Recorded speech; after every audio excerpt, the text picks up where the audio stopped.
If I could travel anywhere in the world, it would be St. Petersburg, Russia. I've always been very interested in Russia, and I've always thought it was an intriguing place.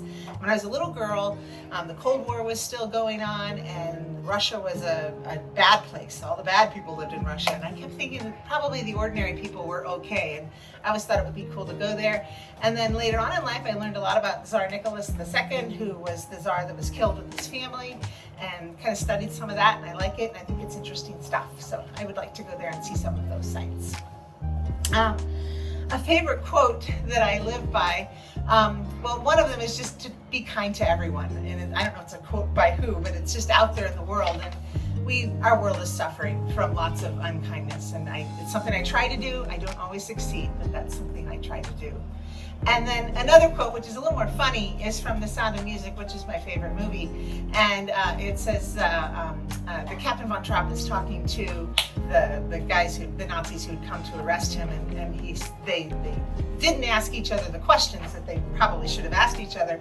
And the captain says, well, we both must suffer from a deplorable lack of curiosity. And I just think that's a funny quote, and I say it all the time. Let's see. An interesting or quirky fact about me would be that I like to sort my M&Ms, and I like to sort them by colors like red, orange, yellow, green. Blue is in there now, there's no purple, that's sad, and brown.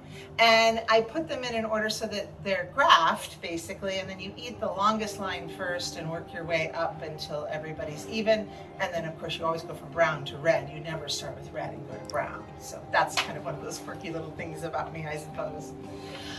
If I could visit a teacher's class in our district, it would probably be Mr. Roseberry. I am a history buff. I enjoy it. I think it's an interesting subject. And I think as a teacher, he's a master teacher. He's just one of those men that walks in with great professionalism, and he seems to care about kids. He knows his subject matter, and he's just, I think, a real good example to us as educators as to what we should be. A current trend that is a little bit baffling to me is just the attitudes of kids these days. There tends to be a defiance in them that hasn't always been present. I don't know if that comes from COVID. We seem to like to blame everything on COVID, but I don't know if it comes from parenting. I don't know if it comes from us and our approach to kids. But, you know, we get small children that'll just say, no, I don't want to do that. And that's just baffling to me. I know as a child, I never would have told my teacher no. And I think most of us wouldn't. But that's something that's kind of starting to happen among our kids. And I guess it concerns me for the future. I mean, we want kids that'll stand up for themselves, but we also want kids that'll make good decisions and follow through and be responsible. And then I also, favorite song lyrics. I can sing, you don't want me to. I could sing any song from The Sound of Music you wanted me to sing. I don't sing well, but I love to sing.